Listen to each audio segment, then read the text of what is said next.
आप देख रहे हैं GTS न्यूज। चैनल को सब्सक्राइब, लाइक और शेयर करना ना भूलें। जय हिंद। मैं सैयद उबैद अली, आप देख रहे हैं GTS news channel. Yogi Adityanath के आने के बाद मासी विधायक सुरेश्वर सिंह व नानपारा विधायक रामनिवास वर्मा ने क्या कहा।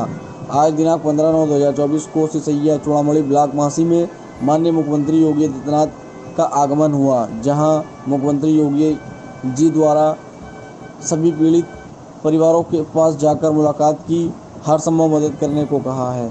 सभी विभागों के अधिकारियों कर्मचारियों से जानकारी लेते हुए उन्हें निर्देशित किया कि शेष बचे भेड़िए का किसी भी दशा में पकड़ा जाना आवश्यक है।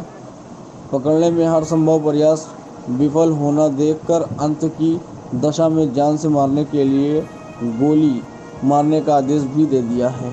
ये भी कहा है कि पिछले दिनों में हुए घटना जिनको वन विभाग स्वीकार नहीं कर रहा था, घटना चाहे किसी भी वन जीव द्वारा घटित होती है तो वह घटना ही मानी जाएगी।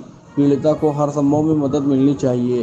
पीड़ित परिवार को सहायता धनराशि, मृतक परिवार को 5 लाख, घायल को 5400, एक परिवार को 16,000 भी दिया गया। क्षेत्र में बिना घर परिवारों को आवास देने करने की घोषणा की गई। कुछ परिवारों के घरों में दरवाजे लगवाए गए हैं, कुछ और परिवार के घरों में दरवाजे लगवाने की घोषणा की गई है। खास रिपोर्ट मगन बिहारी शुक्ल। GTS न्यूज को लाइक, शेयर और सब्सक्राइब करना न भूलें। खबर वही जो सच हो। को सहलाने और चॉकलेट देना और अपनी गोदी में लेने का काम किया। बिल्कुल जैसे परिवार के मुखिया अपने बच्चों को गोदी खिलाने का काम करते हैं, वैसे मुख्यमंत्री योगी आदित्यनाथ जी ने किया। इससे स्पष्ट रूप से परिलक्षित होता है कि वो अपने जनता के प्रति, अपने प्रदेशवासियों के प्रति कितने। मुख्यमंत्री ने यह भी कहा कि आवश्यकता पड़े निर्देश दिए गए हैं, उसको शूट भी किया जा सकता है। उसके अलावा जब तक ये खतरा पूरी तरह से नहीं टल जाता, जो पूरी जो टीम है वो यहीं पे बनी रहेगी। क्या कहेंगे? हाँ, उन्होंने तो निर्देश दिए हैं कि जब तक ये अंतिम भेड़िया नहीं पकड़ा जाएगा तब तक के वन विभाग के लोग जो कैंप कर रहे हैं वो कैंप करते रहेंगे। ऐसे नहीं छोड़ देंगे कि हाँ माननीय मुख्यमंत्री जी आए और मुख्यमंत्री जी चले गए और अब प्रकरण समाप्त हो गए। उस भेड़िए को पकड़ने के बाद ही प्रकरण समाप्त हो गए। विधायक जी, मुख्यमंत्री आप लोगों के साथ अलग में भी बैठे थे, अलग से बैठे थे, क्या कुछ बातचीत हुई? चूंकि वहाँ और भी अन्य अधिकारी भी थे और पदाधिकारी थे, नेता थे, वहाँ पर क्या बातचीत हुई?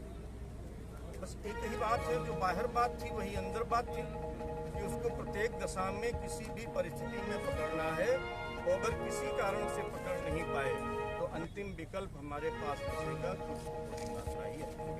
आपने एक और बात कही थी, मुख्यमंत्री ने कहा चाहे सियार हो या भेड़िया हो या अन्य जो वन्य जीव हैं, जानवर हैं, उनसे भी अगर किसी की हानि होती है, घायल होते हैं, मृत्यु होती है तो उनको पूरा मुआवजा दिया जाएगा। या ये तो हमारी सरकार ने तो माननीय मुख्यमंत्री जी ने भी कहा है कि अगर सांप ने भी काट लिया तो उसको भी 5 लाख रुपया दिया जाता है, सांप के काटने के मृत्यु से भी। तो जब सांप वन्य जीव की श्रेणी में आता है तो सियार भी वन्य जीव की श्रेणी में आता है, भेड़िया भी वन्य जीव की श्रेणी में आता है, लेपर्ड भी वन्य जीव की श्रेणी में आता है, टाइगर भी वन्य जीव की श्रेणी में आता है। किसी भी प्रकार के वन्य जीव के काटने पर, मृत्यु होने पर 5 लाख, आंशिक हालत में घायल होने पर 5400, नहीं तो एक महिला को 16,000 दिए गए हैं और जितना उसका बिल बन करके आएगा उसका और भुगतान किया जाएगा। बहुत बहुत धन्यवाद।